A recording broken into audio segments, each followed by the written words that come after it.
Oi, bem-vindos a mais um vídeo no canal. Nesse vídeo eu vou estar falando dos livros que eu li no mês de novembro. Antes de começar a falar dos livros, uma leve atualização de vida. Agora eu sou uma pessoa tatuada. Olha isso! Uou! Eu tenho um dinossauro no braço, uma colher bem aqui, que é por conta da teoria da colher e não porque eu gosto de cozinhar. E eu tenho um caracol no tornozelo que não tem como mostrar agora porque não estou numa boa posição pra isso, mas eu tenho. E talvez eu poste um clipezinho aqui de eu fazendo uma dessas tatuagens. Então não precisa se preocupar se você não gosta de sangue, esse tipo de coisa que não aparece nada. É bem rapidinho, é só um desenhozinho. Mas, agora eu sou uma pessoa tatuada. Então, por ser uma pessoa tatuada agora, eu sofro menos risco de ser vítima por um canibal. Tô muito orgulhosa, esse era um momento que eu esperei por muito tempo e eu fico feliz que eu deixo de ser um alvo tão óbvio. Então agora que a gente já falou disso, deixar isso de lado e vamos falar dos livros que eu li em novembro. Eu li 3 ou 25 livros em novembro, porque 3 ou 25 é uma diferença muito grande, mas é porque depende de como cada pessoa conta. E já a gente fala sobre isso, mas antes vamos falar do primeiro livro que eu li em novembro, que foi Torto Arado. Torto Arado é um livro brasileiro que conta a história de duas irmãs que moram no sertão baiano, a Bibiana e a Belonísia. E algo interessante, mais ou menos, que eu quero dizer é que antes de ler esse livro, eu nunca tinha escutado o nome Bibiana antes. Mas, depois de ler esse livro, eu percebi que, na realidade, tem uma pessoa em uma das minhas turmas de faculdade que tem esse nome. E eu não tinha percebido isso até ler esse livro. Então, Mas como eu disse, essas duas irmãs moram no sertão baiano e quando elas são crianças, elas encontram uma faca na mala da avó delas e um acidente ocorre, onde uma delas perde a língua. Qual delas foi? É um mistério. É uma história que a gente só descobre no final da parte 1 do livro. Esse livro é dividido em 3 partes. E foi muito interessante como esse mistério é carregado pela primeira parte inteira. Como o autor tenta dar certas dicas de quem foi a irmã que perdeu a língua, mas ao mesmo tempo é como se as duas tivessem perdido a língua. Porque sempre que elas falam sobre essa mutilação que aconteceu, elas falam quando a gente perdeu a língua, quando esse acontecimento falei tudo errado.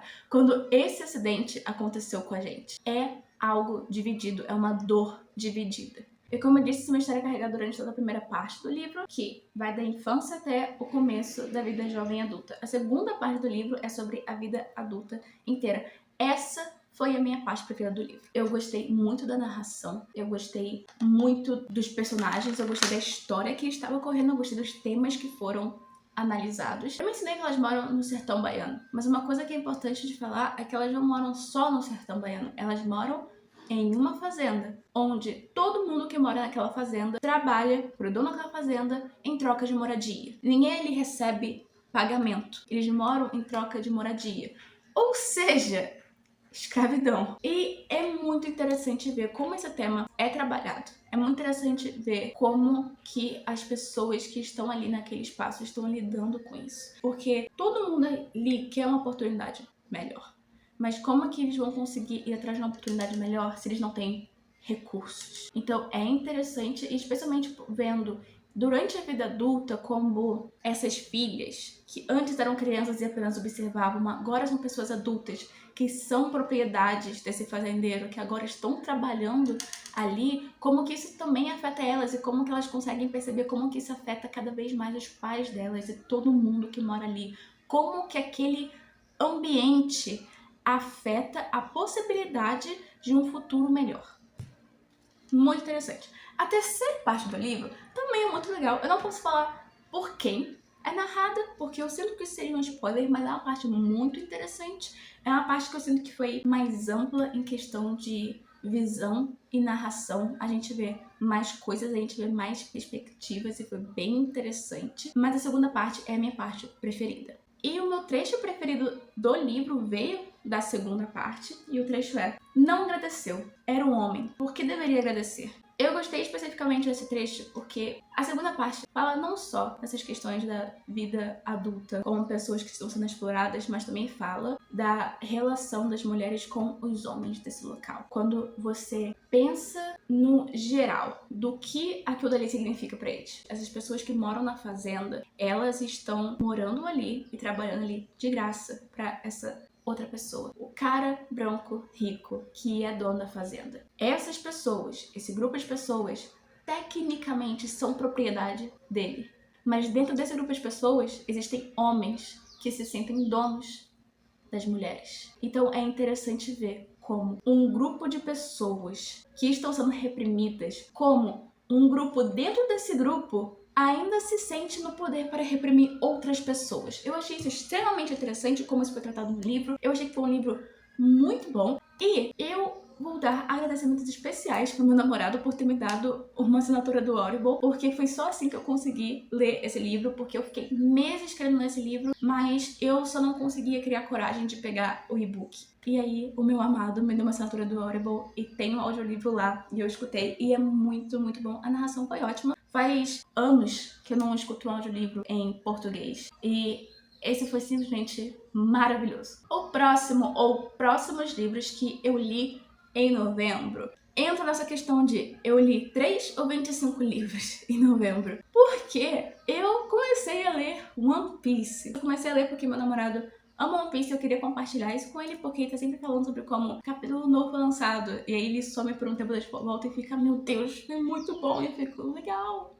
Eu não sei o que tá acontecendo, mas legal. Então eu queria poder compartilhar isso com ele. E eu estou gostando bastante. O negócio é, eu li 23 volumes de One Piece. Eu não sei se isso conta como 23 livros diferentes ou se tecnicamente eu deveria contar nesse vídeo como um livro só. Porque tecnicamente uma história, só que é uma história longa. Mas porque separado em volumes, eu acho que eu deveria tratar como livros separados. Certo? Eu acho que tá certo. Mas eu também não sei. Porque se eu fosse dividir esses 23 volumes em livros, eu diria que eu li 3 livros de One Piece, porque foram 3 arcos diferentes que eu acompanhei. Mas aí, eu não sei se eu devo dividir por arco, se eu devo dividir por volume, se eu devo dividir por nada e só dizer eu li One Piece e foi uma coisa só. Entende? É confuso, mas eu vou só tratar como eu li One Piece. Yeah! Então eu li 23 volumes. Eu não vou falar dos 23 volumes aqui, porque, como eu falei, são 3 arcos diferentes, acontece bastante coisa. Eu pretendo fazer um vídeo só pra One Piece, falar tudo que eu quero falar naquele vídeo, e meu namorado vai estar comigo durante aquele vídeo, porque ele que é o grande fã de One Piece, então eu quero os comentários dele também. Mas por agora eu vou só falar o básico, o que é One Piece. One Piece é um mangá que conta a história de um menino chamado Monkey D. Luffy. E ele mora numa ilha porque o mundo todo são ilhas. O universo de One Piece é um mundo onde tudo é água e tem ilhas aqui e ali, cada pessoa mora numa ilha e você tem que ir de uma ilha para outra. Então todo mundo se move por barcos. E esse menino, o Monkey D. Luffy, ele tem um sonho de ser um pirata. Ele quer ser o rei dos piratas. Porque no momento em que ele está vivendo, está na era da pirataria. Porque esse pirata, o Goldie Roger, foi decapitado. E logo antes dele ser decapitado, ou só posso dizer executado porque eu não sei se ele perdeu a cabeça. Eu vou dizer executado, porque logo antes de ele ser executado, ele mandou a mensagem: eu tenho um tesouro. O meu tesouro é o One Piece e ele está escondido em algum lugar. Todo mundo vai e tenta achar o meu tesouro. E agora eu declaro que eu começo a era dos piratas. O Monkey D. Luffy, obviamente, porque ele quer ser o rei dos piratas, ele quer ir atrás do One Piece. E ele tenta construir a própria equipe dele de piratas, então eu sinto que o primeiro arco de One Piece é ele indo atrás dessas pessoas com quem ele vai poder ter uma equipe com. E uma coisa importante que eu esqueci de mencionar é que o Luffy, ele não pode nadar, porque ele comeu uma fruta. Eu estou em inglês, então eu não sei como é que é o nome em português. Eu vou só traduzir literalmente, que é a fruta do diabo. Maneiro. E, basicamente, é essa fruta mágica, que quem come essa fruta ganha poderes. Porém, essa pessoa se torna inimigo do oceano. Então, essa pessoa perde a habilidade de nadar e se pisa na água, a pessoa afunda. Então, o querido Luffy quer ser um pirata, só que ele não sabe nadar. Então, isso dificulta um pouquinho, sabe, onde ele quer chegar. Mas eu estou gostando muito de One Piece, é muito divertido. Eu assisti o live action quando lançou, novamente. com meu namorado. E ele me contou bastante coisas sobre, e eu achei o live action legalzinho, mas eu não tinha criado ainda a vontade de ler o mangá. O que criou a vontade foi, como eu disse, meu namorado falar, nossa, saiu o capítulo novo, e ele fica tão animado de ler as atualizações enquanto estão acontecendo. E uma coisa que ele disse, que eu levei pro coração, ele falou que quando o final de One Piece acontecer, vai ser impossível você não saber o que aconteceu, mesmo se você não estiver lendo.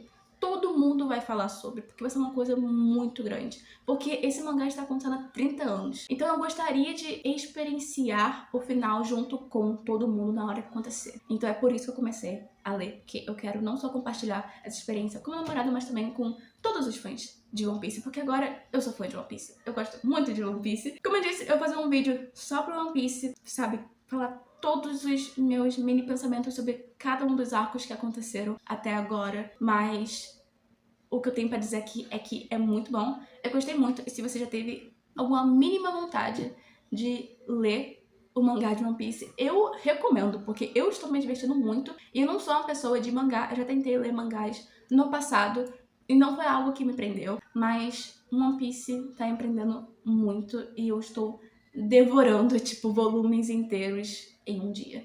Então, eu recomendo, e se você é fã de One Piece, você pode comentar aqui também. E... eu sempre me perco no final das minhas falas. Eu tô falando, tô animada falando, e aí eu quero encerrar, fazer uma boa transição pro próximo tópico, e aí eu só fico... Mas o último livro que eu li em novembro foi um livro chamado Mutual Aid, que é um livro de não ficção. E esse livro foi recomendado pelo youtuber Elliot Sang. O que é Mutual Aid? Mutual Aid é ajuda mútua. E eu vou só ler o conceito de ajuda mútua de acordo com como o autor descreveu, porque é mais fácil fazer isso do que eu tentar explicar com minhas próprias palavras. Ajuda mútua é coordenação coletiva para conhecer as necessidades um do outro. Geralmente vem de uma noção de que os sistemas que temos na sociedade não vão encontrá-los. Esses sistemas, na realidade, geralmente criaram a crise ou pioram a situação. E esse é um livro muito interessante. Ele é separado em duas partes. Já vou ser direta, eu só gostei da primeira parte. A primeira parte é a parte mais teórica, que fala sobre o conceito de ajuda mútua, que fala sobre o porquê que é importante, como que veio a existir. A nossa sociedade é um lugar tão complicado e esse conceito de ajuda mútua poderia ajudar a nos colocar em um lugar melhor. E eu gostei dessa parte teórica, eu gostei de aprender os conceitos, eu gostei de aprender as palavras, eu gostei de aprender essas coisas. A segunda parte do livro não foi muito pra mim, mas é porque a segunda parte do livro foi mais como fazer isso, como colocar em prática. E eu não estou planejando começar um projeto de ajuda mútua nesse momento. Então, houve um passo a passo, que é literalmente um passo a passo, que é passo 1, faz isso aqui. Passo 2, faz isso aqui. Mas se o passo 2 tá errado, você faz isso aqui. Então, tipo, eu não apreciei tanto assim a segunda parte, porque foi literalmente um passo a passo de como começar um projeto, de como fazer o projeto funcionar. Tudo que pode dar errado enquanto você está fazendo um projeto, tudo que pode dar certo, como fazer isso. Essa parte eu não apreciei tanto porque eu não estava à procura de um passo a passo, eu não estava à procura de um tutorial. Mas é interessante. Então, se você quiser começar um projeto de ajuda mútua, você tem o livro para isso, que vai te dizer exatamente como fazer e todos os erros que as pessoas cometem quando estão começando esse tipo de projeto. Mas como eu disse, eu só queria saber mesmo da parte teórica. Então a primeira parte foi a parte mais interessante pra mim, e eu meio que fui pulando a segunda parte até o livro acabar, porque eu tava esperando que talvez tivesse mais um pouquinho de parte teórica no final, mas não teve, e tá tudo bem. E tem um trecho muito bom. Manter as pessoas anestesiadas para o sofrimento do mundo e para seu próprio sofrimento é essencial para manter as coisas como estão. Eu sublinhei essa frase 3 vezes, porque eu achei simplesmente sensacional. Então, é isso pro vídeo de hoje. Esses foram os 3 ou 25 livros que eu li no mês de novembro. Muito obrigada por ter assistido. Finalmente acabamos com os livros do mês por agora, porque próximo mês vai ter mais um, obviamente, mas acabamos com o atraso e agora eu vou poder focar em mais vídeos. Então, se você tem alguma sugestão de vídeo que eu devia fazer, me diz. Eu tenho algumas ideias que eu já quero começar a pôr em prática, aproveitar esse ânimo que eu estou tendo para poder gravar vídeo e vamos reviver esse canal. Então, muito obrigada por ter assistido e eu vejo vocês na próxima.